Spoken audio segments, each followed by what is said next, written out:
Hey there guys, I'm SonicGhost and welcome back to some more Let's Play Super Mario Bros. Last time, we went ahead and went through the first two worlds of the game, and now in this episode, we barely survived from getting hit by a Koopa shell. That's a really good start.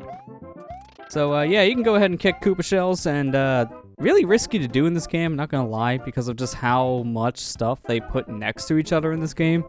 So I'm trying to be very careful when I kick these shells to be nowhere near them, because even though that pipe is off screen, it still is there technically, so I need to be very careful not to get hit by the pipe. And oh, that was really close. And that right there was an introduction of a new type of enemy, Hammer Brothers. And Hammer Brothers, I swear, are the worst enemy in this whole game. They're worse than any boss fight you can encounter with Bowser in this one, because Hammer Brothers, they just do what they want. So it's very easy for you to get clipped by one of their hammers. They just constantly throw them, and they jump around all over the place, so they're very difficult to dodge. And I'm surprised I didn't get hit by them, but I got hit by just a Koopa of all things instead. But it's fine. I mean, we lived. That's the important thing here.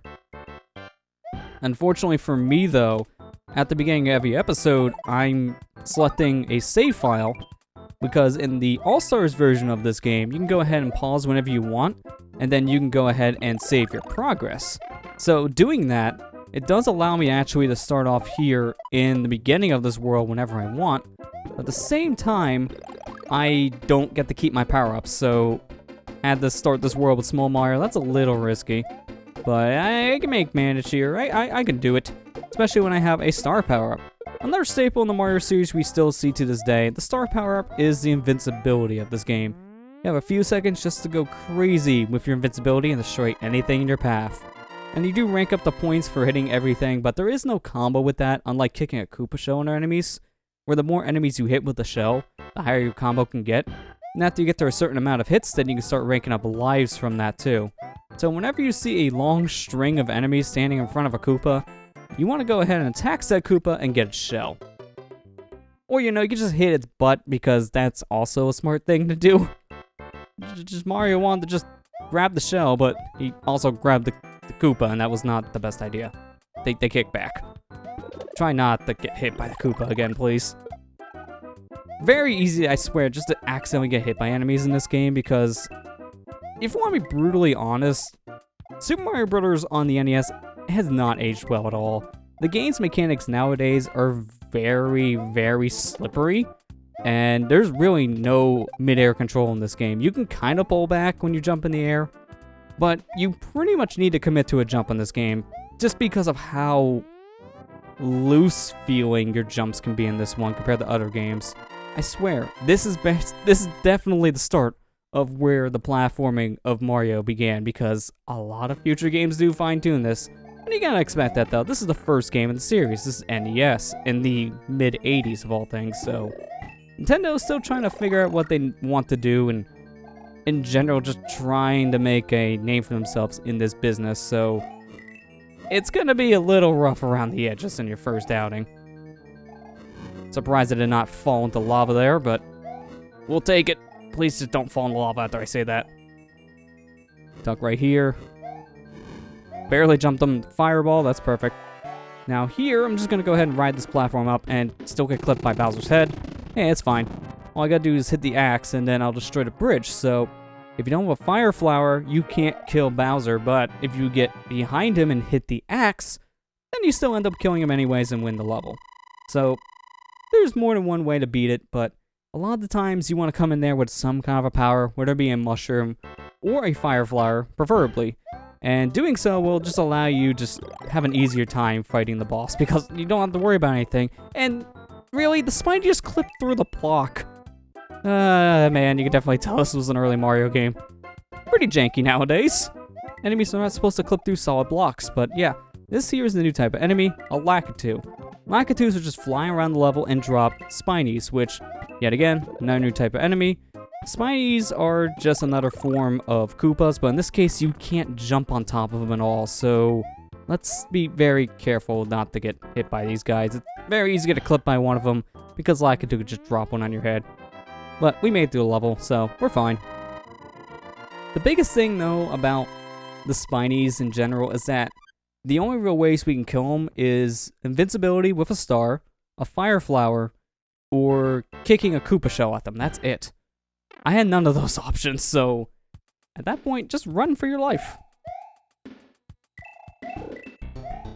I'm going to go ahead and grab a mushroom. Some blocks here are well disguised because some blocks may look like they're nothing, but then they can actually hold a power-up. So pretty much want to hit any surface that you can in this game because you never know what it's going to be.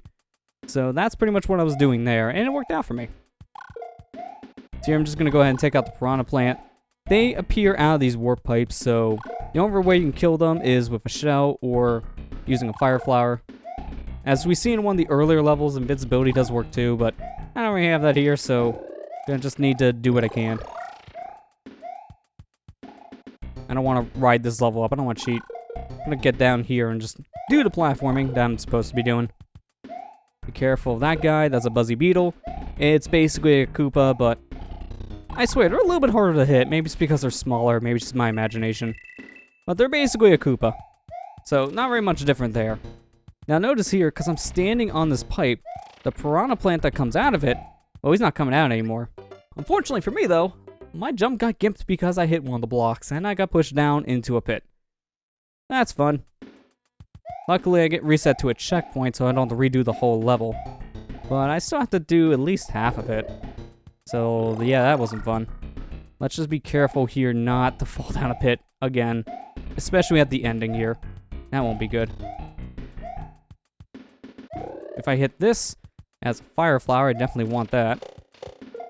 Love how I just actually pushed that Koopa down a pit. I didn't even think that was possible. Alright, let's try this again. Okay, almost the same result happened there, but I at least knew it was going to happen, so I pulled back.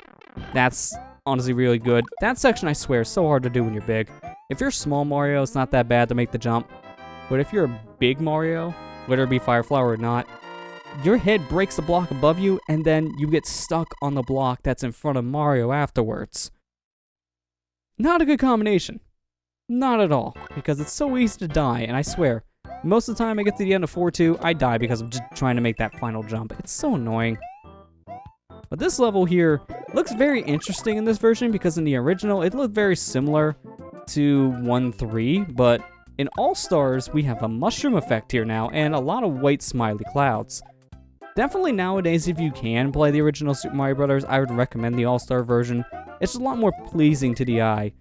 This one, I know not as many people can go back to and play because it was only released in two ways.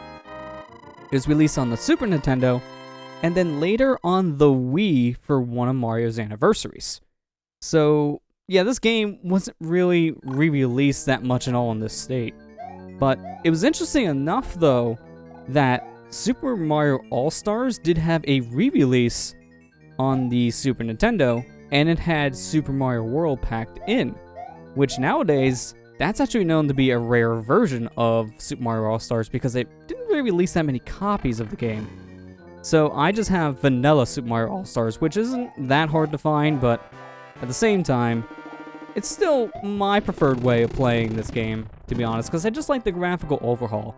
I am actually playing this on the Super Nintendo. I am not playing the Wii copy, because when that first released, it was honestly very expensive for no good reason. It was more or less just priced up because of the anniversary and also because you got an art book with it. But it was essentially a Super Nintendo game slapped on a DVD. Yeah, I wasn't a fan of that. Nowadays, you can find the Wii copy in bargain bins. So, Mario All-Stars is at least pretty easy to find. But as I step on this Koopa and get him out of here, I don't want to deal with you. I'm going to go ahead and actually end the episode on that note. Next time on Let's Play Super Mario Bros., we'll continue on here in World 5. I'll see you guys next time.